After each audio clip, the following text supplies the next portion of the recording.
Hi, everyone. My name is Dr. Trish Suplee, and I am the chair of the New Jersey A1. It is with great enthusiasm that we host this webinar today, Mothers' Personal Stories. Each of our panelists have graciously volunteered to share their birth stories with you. Storytelling is a very powerful mechanism in nursing. Over each of our nursing careers, we all have experienced interactions that have been both positive and negative. It is important that we hear both types of stories, especially from the lens of the women in our care, so we can learn to grow and continue our professional journey. As we kick off Maternal Health Awareness Week, it is important to recognize all of the women we honor here today. According to the CDC, in 2018 in the United States, 658 women died of a maternal cause. A maternal mortality rate of 17.4 deaths per every 100,000 births, including 45% white women, 32% Black women, 16% Hispanic women, and 7% representing other races. These numbers are based on the total population of women giving birth in the United States. When we look further at racial disparities, Black women are 2 to 3 times more likely to die compared to their white counterparts. A very troubling statistic. But it's not only those who are no longer with us that we honor, but all those women who have stories to tell about their pregnancies and birthing experiences that we can learn from and ultimately improve the care we provide. You will hear from women who have experienced preeclampsia and HELLP syndrome, perinatal losses, and mental health issues. All of these women have become advocates in their communities they serve. Their voices are powerful and messages are clear. I hope you gain as much insight from them as I have already done, just through conversation. It is my pleasure to introduce Robin D'Auria, CEO of the Central Jersey Family Health Consortium, to give you a history of the development of Maternal Health Awareness Day in New Jersey. Robin? Thank you very much, Trish. Next slide, please. Many of you, if you attended this year's convention for A1, have become somewhat familiar with Maternal Health Awareness Day. But if you haven't, or if you were unable to, I'd like to just give you a little bit of background on how we got to where we are today in New Jersey. We celebrate Maternal Health Awareness Day every year on January 23rd.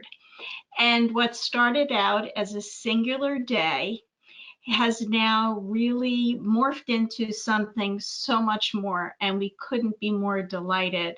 In fact, this year, with the Maternal Health Awareness Day falling on a Saturday, our celebration of families and our remembrance is really going to take on a much longer time period, and we will be hosting events throughout the state, myself, colleagues in our hospitals, our health systems, and other community-based organizations throughout the next week.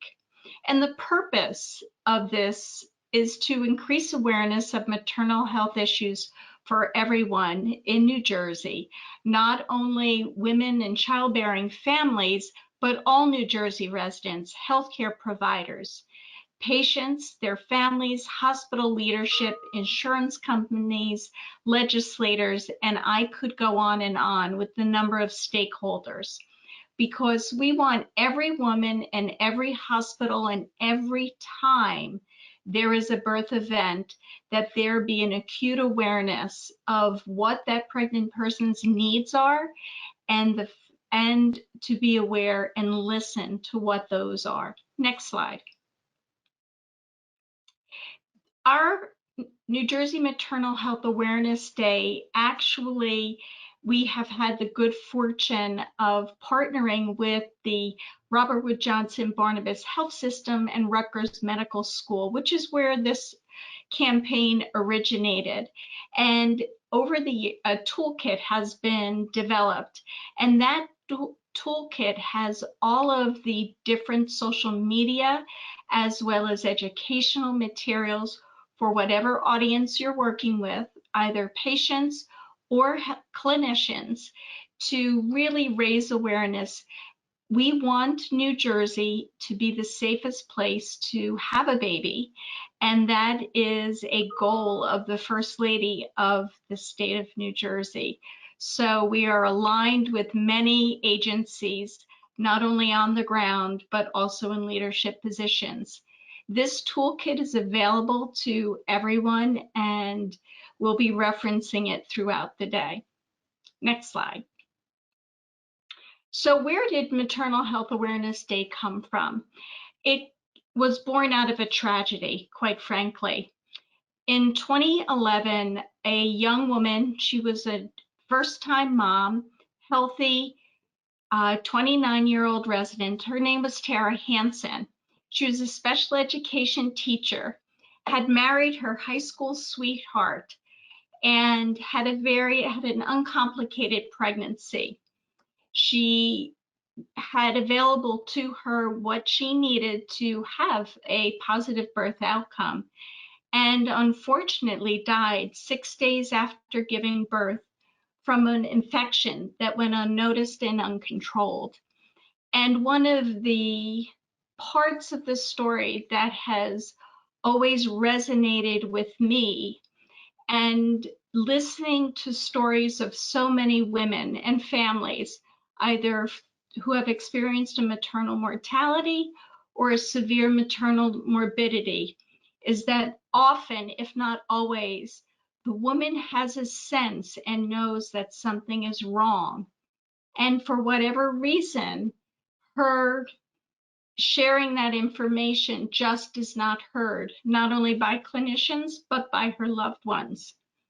In Tara's memory, her husband Ryan started the Tara Hansen Foundation in 2012 to raise maternal health awareness and really to look at communication between hospitals, providers, and community members.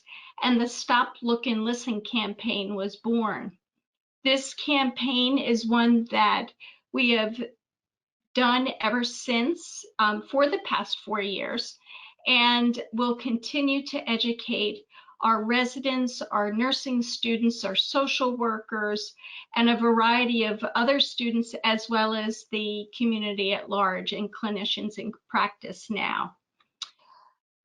What we're very proud of is that when we went to some of the stakeholders, and in this case went to the legislators, to really make this a more broad-based educational campaign, State Senator Joseph Vitale took up our cause and helped us write legislation so that in June 2016, we were able to actually have a day of recognition legislated, and January 23rd has become that date. The proclamation was signed by Governor Christie in 2017 and was reaffirmed in 2018 by Governor Murphy.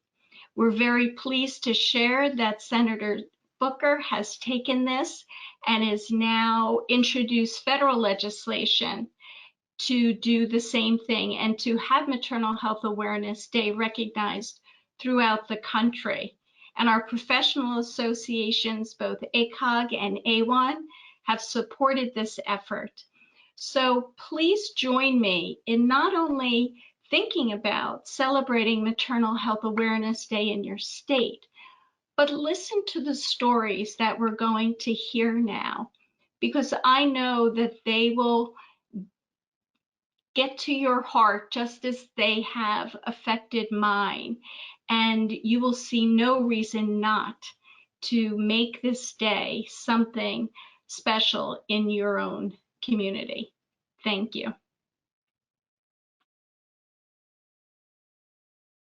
Thank you, Robin.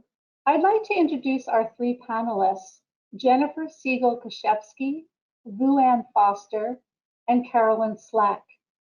Each one of these women will now share their stories. We will have a question and answer period following their presentation. The chat box will be open for you to ask questions, and I will moderate after the presentations. A final note before we get started. Some of the information presented may act as a trigger point for something you have experienced in your lifetime. These topics may be sensitive to some, and you may feel uncomfortable. Please know that we can connect you to support services within our communities through the speakers themselves who have shared their links to support services, or by going on to one of our Maternal Child Health Consortium sites where you can be connected to support services as well. All of these links can be found on the handout that you can download. Our first panelist is Jennifer Siegel-Kashevsky, who will share her story about experiencing preeclampsia and HELLP syndrome. Jennifer? Thank you, Trish. Thank you, Robin. Thank you for having me here today. So a few months ago, my son turned 5, and as many of us do on our child's birthday, I thought back to the day that he was born. And even now, when I think back, I still feel blindsided by what happened. And knowing what I know now, I realize just how lucky we are. For several days, I wasn't feeling well. I was achy, I was nauseous, I had a headache, but I dismissed my symptoms just as part of being 33 weeks pregnant. I was hesitant to call my doctor, and I'm not really sure why. Maybe I thought my symptoms weren't alarming, or I didn't want to be, that patient that was calling for every little thing. After not feeling well for 3 days, my husband came home from work one night and told me I looked awful, and this is something that he would never say to me. And when I said I felt awful, he said this had gone on long enough and it was time to call the doctor. We went to the hospital and I got checked out. My fetal monitoring showed my baby was okay, and I had 1 high blood pressure reading, and I was sent home with instructions for a 24-hour urine collection and told to come back the next day for follow-up. As I was on my way for my follow-up, I started to notice leg pain when I walked. I dropped off my sample, had a blood draw, and was sent for fetal monitoring. During the monitoring, I sat there on the bed and watched as my legs and my feet and my ankles started to swell, and my arms to the point that I had to take off my watch because it wouldn't fit anymore. I stood up to leave and the pain in my legs was worse. I mentioned this, was told to call my doctor, and sent away. I called my doctor, but I had to leave a message. I was headed back home to wait for a call, but the pain in my legs was so bad I could barely walk. Since I was already in the hospital and my doctor's office was in the building, I went there, told the receptionist I hadn't gotten a call back, but something was wrong. I talked to a nurse who sent me for a Doppler to rule out a blood clot, which it did, and then I was sent home again. What followed was a sleepless night where, on top of feeling physically awful, I was just anxious and scared. The next morning, my doctor called me and told me to get to the hospital immediately. I had preeclampsia and was going to be admitted for observation. Within a few hours of admission, my kidneys were failing, and I was being taken for an emergency section with the explanation that if we waited any longer, both my son and I would be in distress, and that delivery was a cure. Just a few minutes after my son Toby was born, he was whisked away from the NICU with my husband following. Here was this baby boy I had been waiting so anxiously to meet, and I barely had time to kiss him before he was taken away. I lay there in the operating room alone and scared and crying, wondering how he was doing. After what felt like an eternity, my parents came to see me in recovery and tell me he was okay. Being separated from Toby so quickly and for the next several days was very hard for me. As his mom, I felt that I was all that he had known for the last 8 months, and he needed me, and I wanted to know that he was okay. Since I was on IV magnesium sulfate, I was not able to go and be with him in the NICU. I kept asking to see him, and every time I got an answer, something along the lines of, you need to get better, or he's being taken care of, or hasn't your husband shown you a picture? But that only made me feel worse. Finally, later that week, when I was able to hold him, my husband swears we both let out a sigh of relief and relaxed considerably. But contrary to what we still hear sometimes, delivery was not the cure. Several days later, my husband was in the NICU with our son. I was alone in the hospital room and I developed a terrible headache. I buzzed the nurse and asked for Tylenol. Next thing I knew, my room was full of people. Someone was at the end of my bed trying to draw blood from my feet because the veins in my arms had collapsed from so many blood draws. There was a lot of talking, and I remember feeling very scared and having the sense that even they didn't know what to do. At some point, a doctor came over to me and told me that I was at risk for having a heart attack or a stroke, and they wanted to transfer me to a cardiac unit. I was very scared. I just didn't know what was happening, and I hoped, would I be okay and would my son be okay? In the end, we were both okay, though I wonder what would have been the case if that would have been the case if I had been released sooner, or any number of things had gone differently. My son remained in the NICU for about 3 weeks, and once we got home, I kept finding myself, how could this happen so quickly? How come I'd never heard of preeclampsia before? How did I not know that these symptoms I should be looking for? I didn't know why I was reluctant to call my doctor, and both my husband and I felt traumatized. People kept telling us that we should just be happy that things turned out okay and moved on. And I am very glad that things turned out okay, but it was hard to just move on. I found out about the Preeclampsia Foundation through a friend whose sister had a similar experience a few months later. Following summer, I attended a promise walk where I connected with other families who had similar experiences, and I met the president, Eleni Sikas. She later asked me to share my story at a medical meeting. I shared my story there and several other times, and each time I did, I was amazed at how many other people came up to me and told me that they had similar stories or similar experiences. And I heard about the staggering statistics about maternal mortality in this country, and I knew I had to do more. I now sit on the Foundation's Patient Advisory Council along with a group of other survivors. We support efforts to grow the preeclampsia registry that is used for research, to support moms, educate moms, advocate for legislation and racial equity, amongst many other things. I thank you for letting me share my story today. I know that not all the women who have preeclampsia are here today to tell their stories, so I'm sharing mine and hope that there's something that can be learned from my experience to save other moms and other babies. Thank you. Thank you so much, Jennifer. Our next panelist is Buann Foster, who will be sharing her story about experiencing 2 perinatal losses. Buann?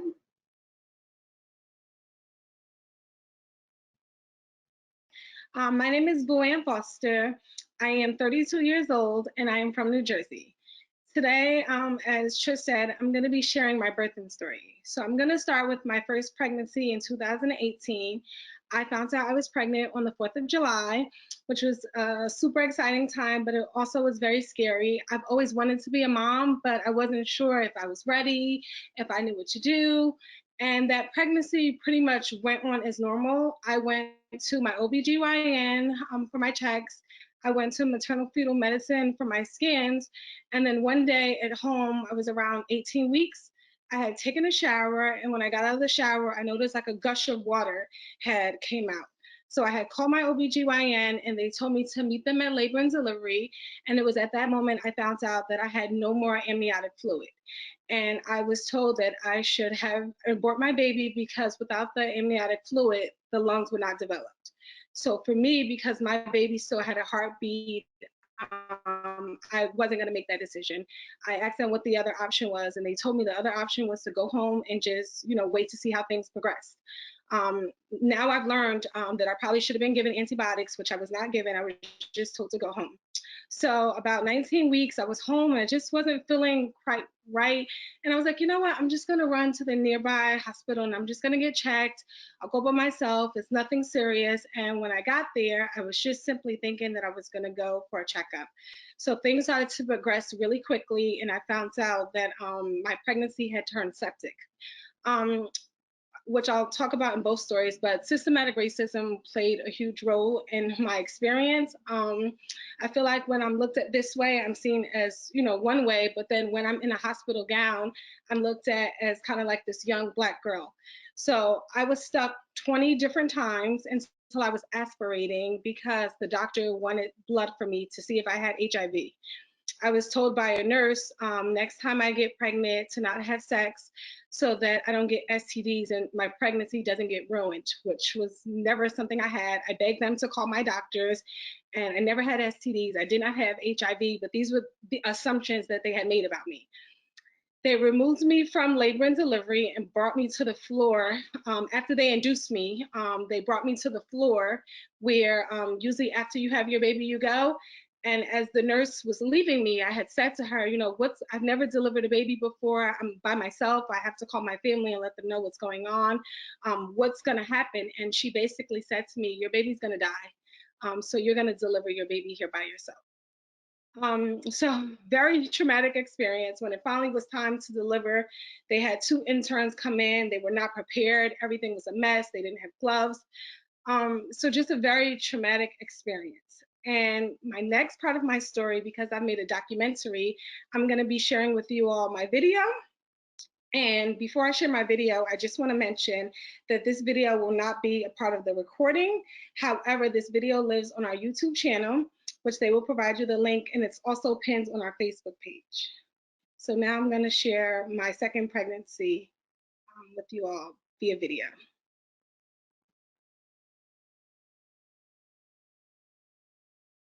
My second daughter died during birth. My first daughter died during birth. So when she came out, she was no longer with us. My second story, basically, in 2018, I found out I was pregnant again. And this time around, I was going to have more monitoring. They knew that I had a condition called incompetent cervix, so they were going to check my cervix. And they said if anything went wrong, they literally would do a transvaginal cerclage. And because they were so confident in that, I figured, okay, this is the plan. This is what we're going to do. So at about my second pregnancy, at about 18 weeks, we noticed that my cervix had started to shorten. So they said that we would do a transvaginal cerclage, which we did. And I got all the way until about 22 weeks, and I noticed that I was at home and a trickle of water came out. So I rushed to labor and delivery, and I had said to them, you know what, I think my water broke. And they checked me out, they monitored me for a little bit, and they said, you know, there's nothing wrong with you, you're fine. And I was like, no, I believe the same thing that happened last time is currently happening. And they basically said to me, no, there's nothing wrong with you.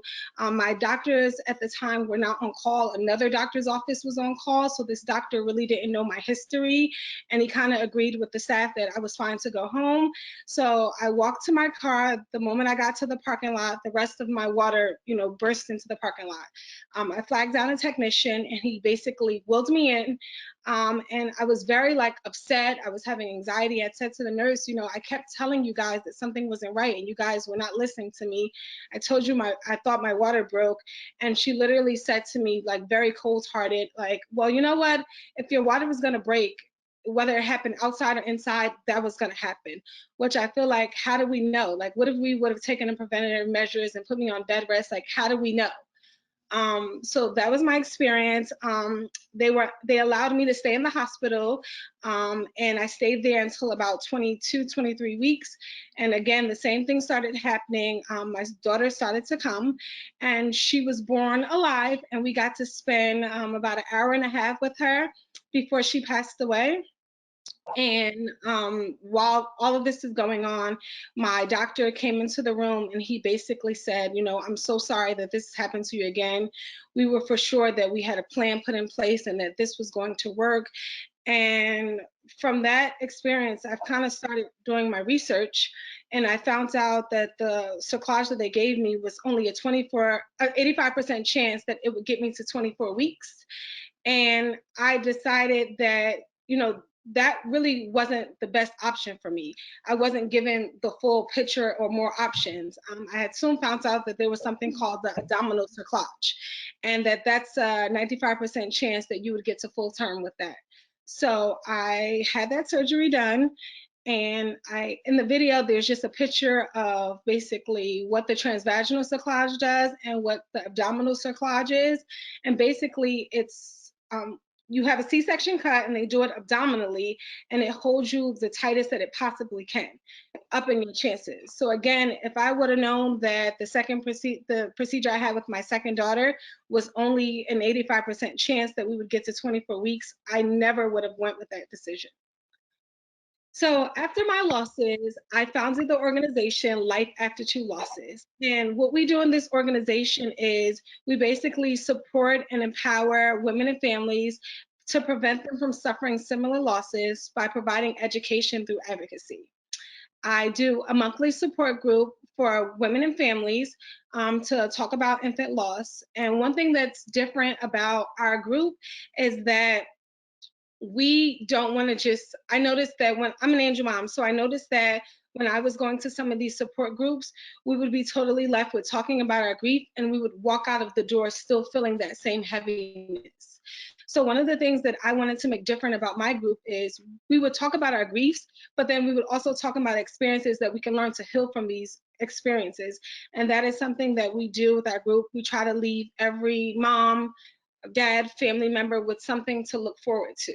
So they're not only just coming to relive what's happened to them, but they're also coming there to get tools to, to be able to cope with grief. So that is the work that we do. I also attend a number of conferences now via Zoom throughout the year on different maternal child health issues. And that's pretty much it. I'm so thankful for being here. I'm so sorry that you all cannot watch my video, but again, the links The will. video is available. Yes, on our YouTube channel. And this video is pinned on our Facebook at Life After Two Losses. And again, if you guys have any questions, you can always reach out to me via our social media. And thank you so much for bearing with me. Thank you so much, Ruban. And I did have a chance to watch Luann's video at an earlier time, and it's extremely powerful. So I really do hope that you all will go on and watch that video. Our final panelist is Carolyn Slack, who will share her experience with perinatal mood disorders. Carolyn? Hello. Hi, everyone. Thank you, Trish. Thank you, Robin, for giving me this opportunity. My name is Carolyn Stack. I'm a maternal wellness nurse at the Perinatal Mood and Anxiety Disorder Center at Monmouth Medical Center in Long Branch, New Jersey. Today, however, I will be speaking to you as a two-time survivor of birth trauma and postpartum anxiety and OCD, and maybe a little depression as well. This is my story. Before I was even married, I had a vision of exactly what I wanted my childbirth experience to look like. Unmedicated, water birth, midwife-centered. My poor husband, I remember making him watch YouTube videos of Earth mamas having unassisted births in the woods. It was so powerful, so raw. But when the time finally came to have our first child, I saddled up with my midwives, hired a doula, and rented a birth tub. I took all the classes, had my birthing ball ready, and my playlist of calming and hypnotic music for labor and delivery downloaded onto my iPhone. Yeah, I was that mom. Unfortunately, as many nurses know, my perfectly planned birth plan did not work out that way. And at 36 weeks pregnant on Labor Day weekend 2013, I woke up in a pool of amniotic fluid. After consulting with my midwife, I downed some castor oil and saddled up to labor at home for as long as humanly possible. My goal was, again, to have an unmedicated vaginal birth. After almost 14 hours at home, I waddled into L&D with my husband's doula, mother, and incredibly high expectations about my birth in tow. I was so excited to have my dream birth and couldn't wait to be checked to see how far along I was. I was sure I would be at least 6, 7, maybe even 8 centimeters, and this baby was just gonna fly right out of me. Totally wrong. I was hardly 2 centimeters. I was crushed, burst into tears. How could this be possible? I had done everything I was told to do. I'd say about another 12 hours went by of walking the halls, squatting, moving, changing positions to try to get this baby to come out, and still hardly any progression. At about hour 36, the midwife came in and looked at my exhausted body and broken spirit and suggested we start Pitocin. I knew it was coming and I felt defeated once again. I remember thinking, okay, I can do this. I can still have my drug-free vaginal birth. But after a few more hours and having the Pitocin increased to the max dose, the midwife softly and kindly suggested I need an epidural to make it through a vaginal delivery. After more sobbing, so much sobbing, I agreed. I was so sad and in such disbelief that my labor had turned out this way, but at least I could still deliver vaginally. I was hell bent on it. At one point, I even remember hearing the attending OB outside my door arguing with my midwife that they wanted to take me back for a section. But I persisted. And finally, after almost 48 hours, and including 3 hours of intense active pushing, my son came into this world and he was quiet. I remember the silence in the room that seemed like an eternity. No crying, no joyful tears. He was blue. I heard the midwife calling for the RNC team. He had a shoulder dystocia and nuchal cord. Suddenly, a gazillion people filled the room. They quickly got him breathing and finally placed him on my chest. But at that point in time, I was numb. He was not the pink, beautiful baby I had imagined. He was so bruised and battered and misshapen. I did this to him, I thought. My body had failed me. My plan had failed me. And in my head, I thought I had almost killed our child. Everyone assured me that he was okay and I was okay, and we were discharged from the hospital on time. But less than 24 hours after coming home, unfortunately, he had to be readmitted to the NICU for severe jaundice. He stayed there for 3 days before we were able to take him home again. I hardly slept during that period, terrified that he was going to die without me as I replayed my awful traumatic birth over and over again in my head. Since I had failed at my birth plan, I became fixated on breastfeeding. I was determined to do this for me and my baby. It was a nightmare. My supply was low. I had awful latch. We tried everything. The lactation consultant came to my house daily. I did triple feeds. I got his lip and tongue tie cut, even did SNS nursing, something that was still sort of controversial at the time. But whatever I did and however hard I tried, it just wasn't working for the two of us. I cried every time I had to feed him. The day finally came, and I decided that I would cave and give him formula, and I was a mess. I remember I took my son, I locked us in the bedroom and sobbed until I couldn't breathe. I had failed him again. My body had failed us again. What kind of mother can feed her baby? The anxiety and the obsessive thinking and intrusive thoughts about him getting hurt started shortly after that. Such vivid, intense, awful vignettes would flash before my eyes. The incessant checking of the blinds, the dressers, the cabinets, the countertops, and the floors for any potential hazards. With every milestone he took, my intrusive thoughts got worse. Visions of him getting strangled in cords, being crushed by bookcases, being left in hot cars, being abducted by strangers. I was so anxious I couldn't even give him a bath without envisioning him drowning. The world was a death trap, and I, as his mother, had to protect him. I started to become moody and irritable. I couldn't concentrate or get words out of my mouth or finish a sentence. I had fits of rage where I would throw and punch things, and I cried. I cried a lot. Every emotion was so raw, and this went on for a long, long time. Too long, I'm ashamed to say. I started to think that I didn't deserve to be a mother, that I just wasn't cut out for motherhood. It was too overwhelming, and clearly, I kept failing.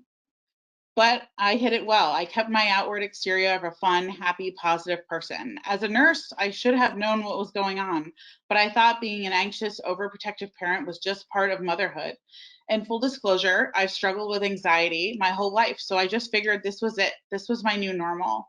My husband had even brought up postpartum depression to me in the first few months, even printing out an article about it, but I always brushed him off. I didn't want to kill myself or harm my child.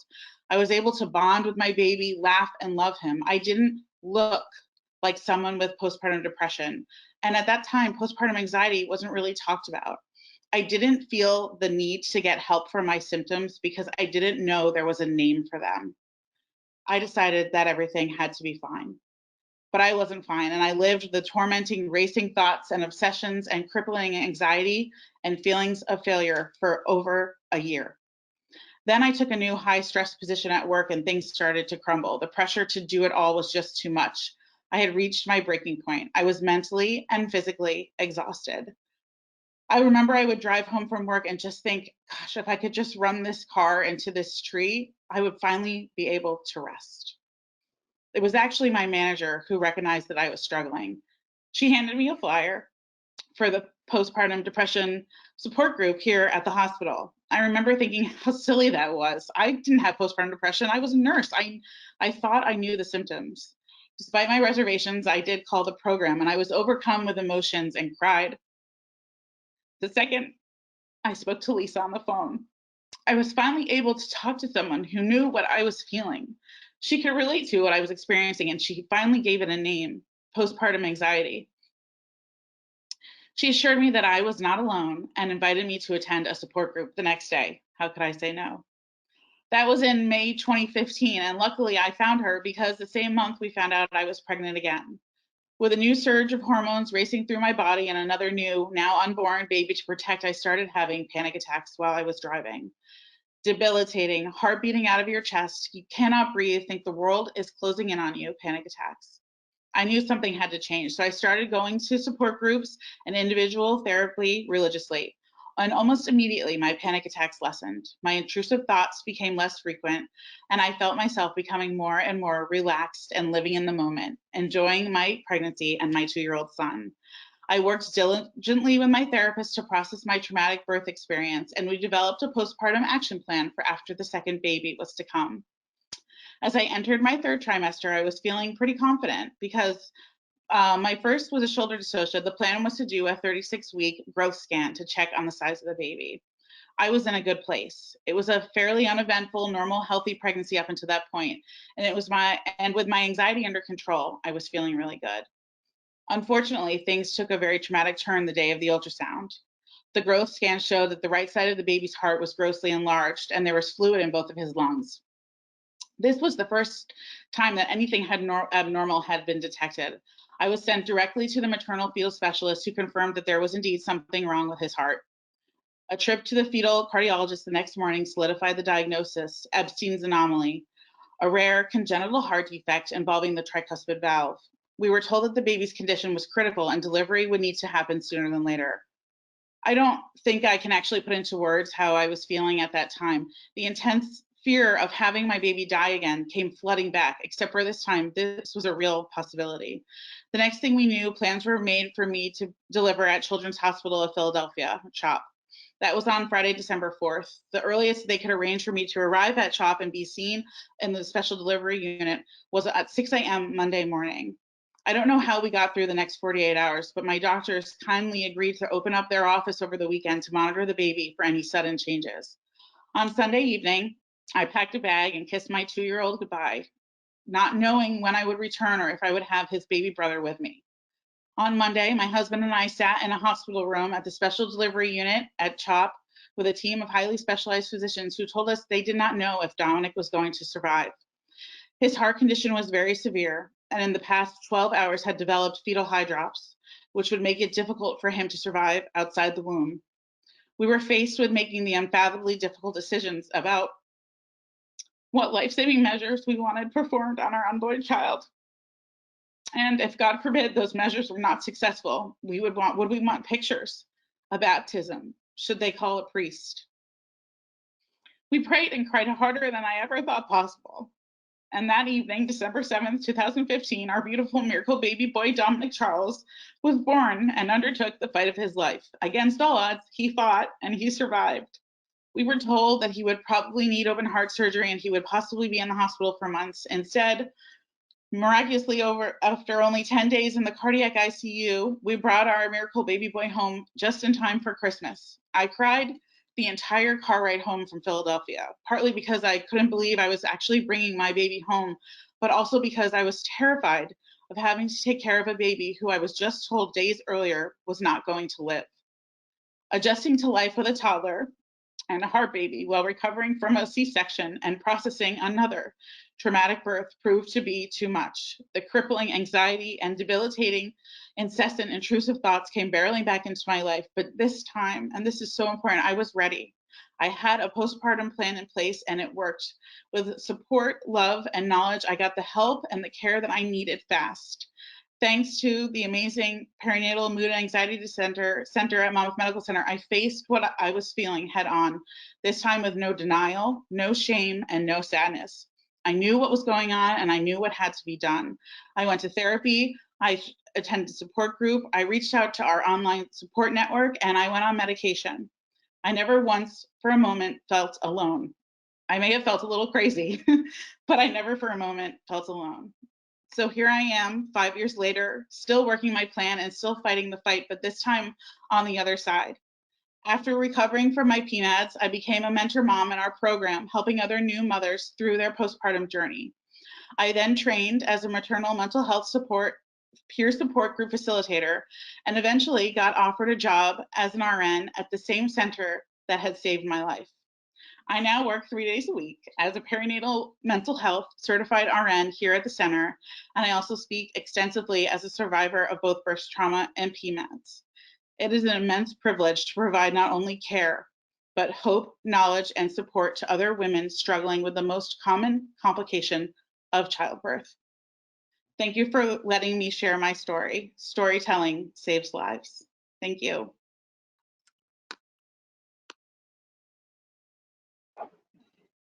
Thank you so much, Carolyn.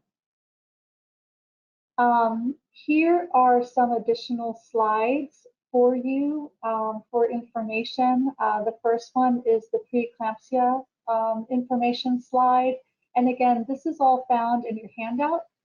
Perinatal loss information. And again, the life after 2 losses information is here for you that Van referred to.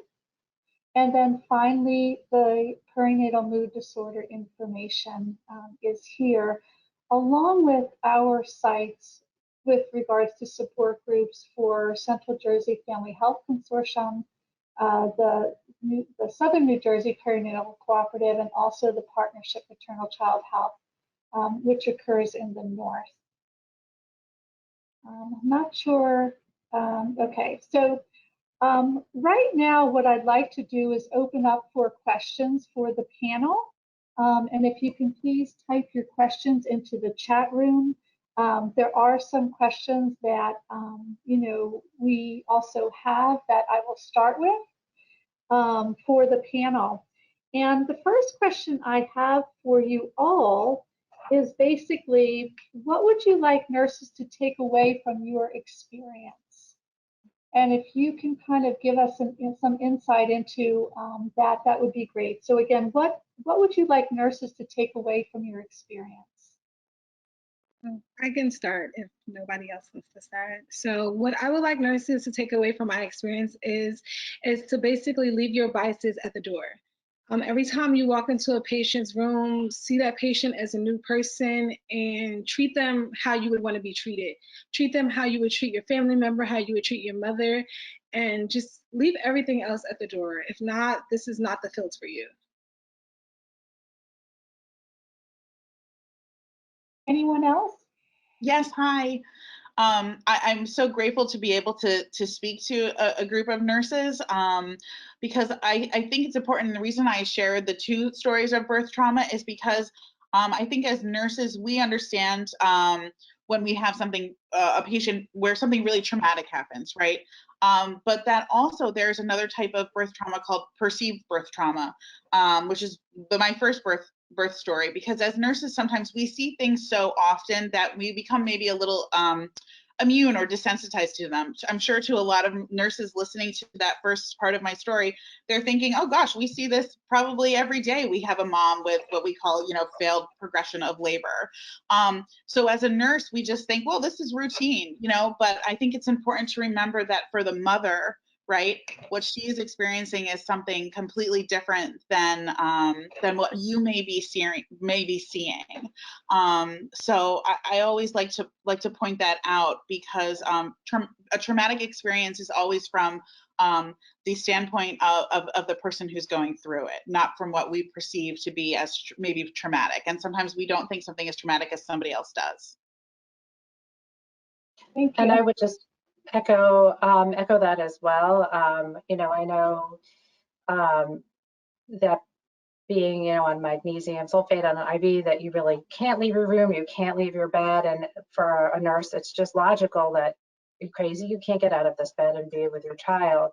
But from my perspective, it was just so heartbreaking there to be there thinking, I'm here, he's there, I want to see him, I want to be with him, and to just recognize that that's something real and not, yes, logically we know that he's being taken care of, but that did not make me feel, it made me sort of feel what I felt was almost dismissive. He's okay, it's fine, don't worry about it. So that's just something to think about as well. Yeah, it sounds like those phrases that people may think they're helping you or help guiding you or giving you some hope or confirmation are almost empty. And I think that I've heard that through all your stories. If I could say one more thing, I think something that I think we heard maybe almost throughout everybody is this notion that if mom's okay, baby's okay, then everything is okay. And what we know is that's oftentimes not the case, right? Just because mom is okay or baby's okay from the outside, we don't know what's happening, on the inside. And there are a lot of times mom may not be okay. So one thing, Jennifer, I think you were the first one to bring up this statement. I didn't want to be that patient, and I would like you all to kind of give us some information with regards to that thought process. Sure, I can start if you want me to. Sure. So, up until that point, my pregnancy had been relatively uncomplicated, other than maybe some morning sickness. And so I think I went to my doctor's visits, and that was it. And they said, okay, everything looks okay. We'll see you next time. And so I guess, nowhere along the line had anyone said to me, oh, you should be on the lookout for this, or, let us know if this happens or this happens. And so I think a lot of times for women, we just kind of feel like, oh, it's fine, it's nothing. And, I think one of the reasons I really feel it's so important to tell these stories is because I want to tell women, if you feel like something is wrong, you need to speak up. And if someone's not listening to you, you need to keep speaking up. And I'm very thankful for my husband who was there with me. And, most of us do not go through our pregnancies alone. And whoever is supporting you needs to, through your pregnancy, should hear that too, and encourage, if you can't do it yourself, to have other people who can support you and say, you need to speak up. Thank you. Luann, I'd like to talk a little bit about your experience, and you have mentioned racism, which is a very powerful concept that we are seeing over and over again. And we are definitely hearing more women tell their stories, which has really helped us move things a little forward. And we still have a lot of work to do. But it's always troubling to me when I hear some of the phrases that nurses potentially say to patients. And I was wondering, when you went into the hospital, you had mentioned, once you put on that gown, it's almost as if you were perceived differently. Can you talk to us a little bit about that? Sure. I feel like, so in my professional setting, I am perceived and I feel like I'm treated with respect. There's like a high regard for but I feel like the moment I put on a gown and they don't know who I am, I'm not talked to appropriately. I also feel like, again, there was this assumption that I had STDs and that I had HIV. That would be nothing. Nobody would ever say something to me like that in my professional setting. But again, I feel like because when this is like stripped away and I'm in that gown, it's like they see something different. And that's just an experience that I have experienced. And it's unfortunate because I can't, like when I'm about to deliver a baby, I can't be this. I have to be in the gown or I have to be undressed.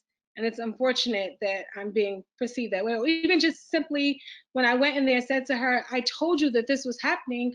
Like, look what happened to me outside. I'm like humiliated. My water just broke in the parking lot. And she's like, well, you know what? If that would have, I'm just quite curious if that would have been said to someone else that didn't look like me. Sure, sure. Yeah, and I want to know that we are so appreciative of hearing this because we need to hear it. Now, one of the other things that has come up for all three of you, which I find extremely powerful, is your work as an advocate in the area that you've experienced so much.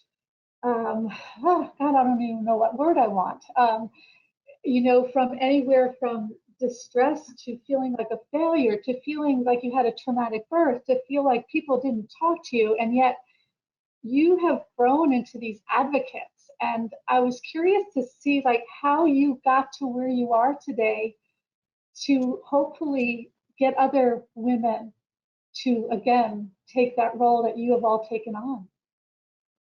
So I can start if you like. Sure. So originally, I never would have thought that I would be in this space because after my first loss, I was so broken.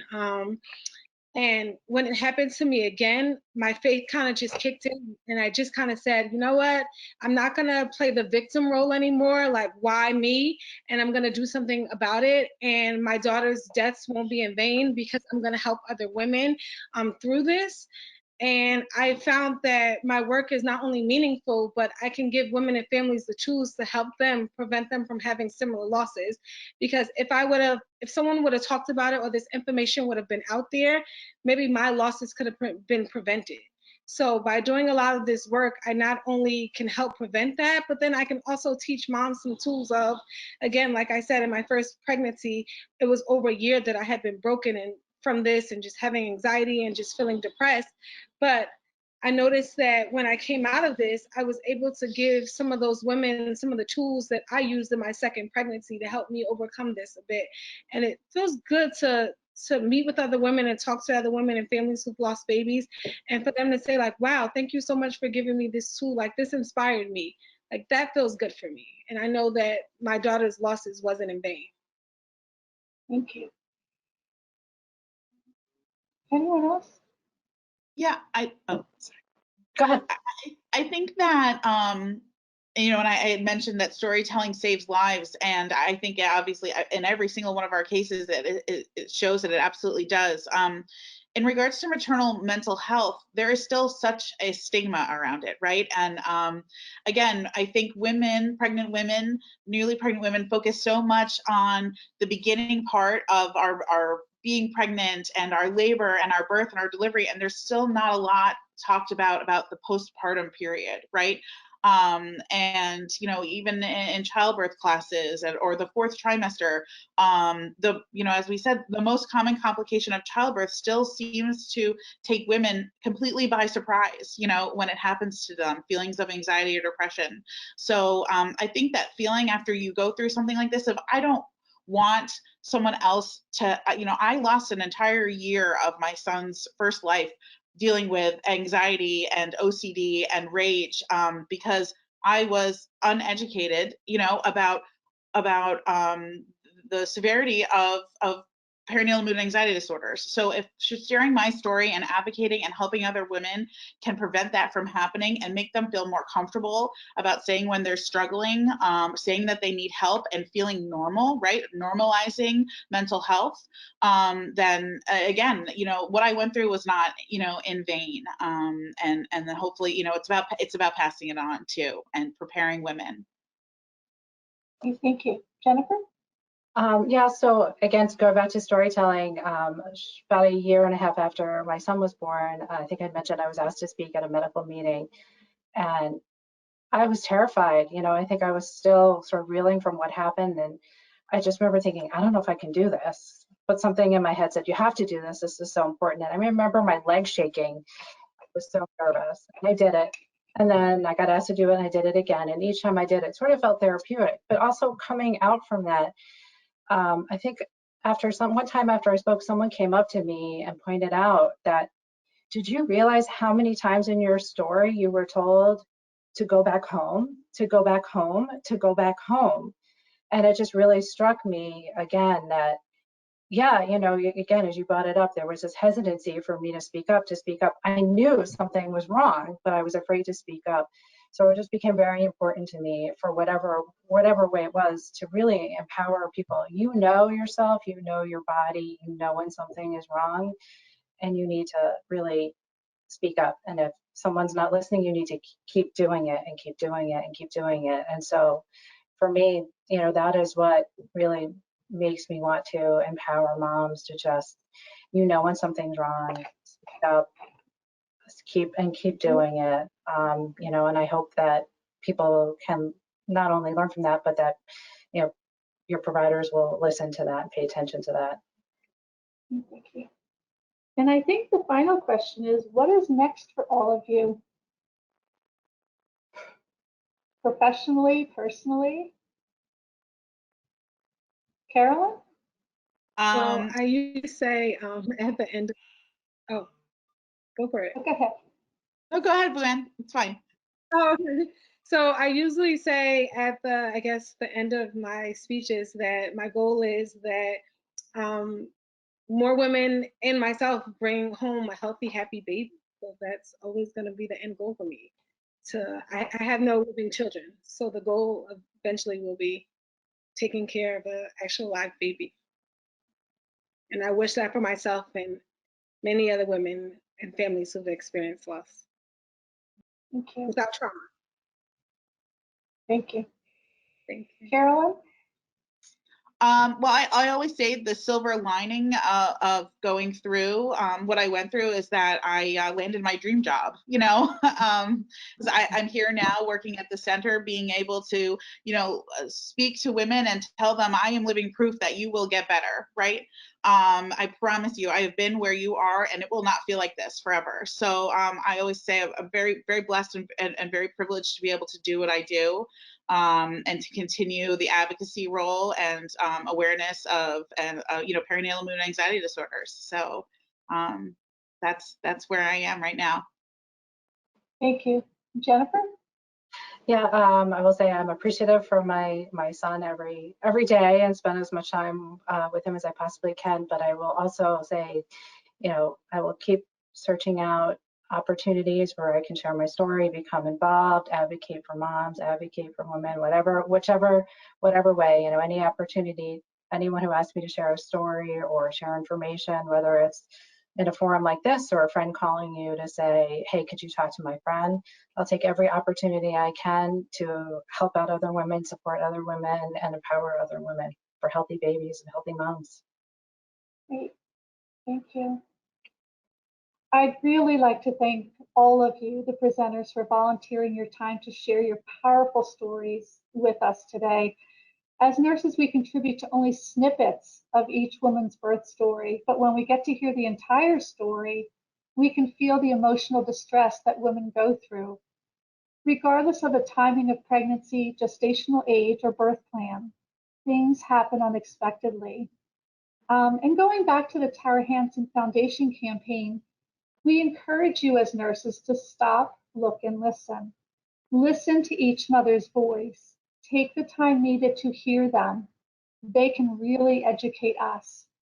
I would also like to thank our A1 committee who assisted in putting together this webinar: Robin Doria, Suzanne Spurnell, Nastasia Davis, Jamie Agunze, Helene Lynch, and Anne Ruck. In addition, I would like to thank our technology guru, Daisy Linares, for assisting us today. This webinar has been taped and will be available for viewing off of the A1 New Jersey website, and slides will also be posted there. Thank you again for attending, and we wish you well. Take care.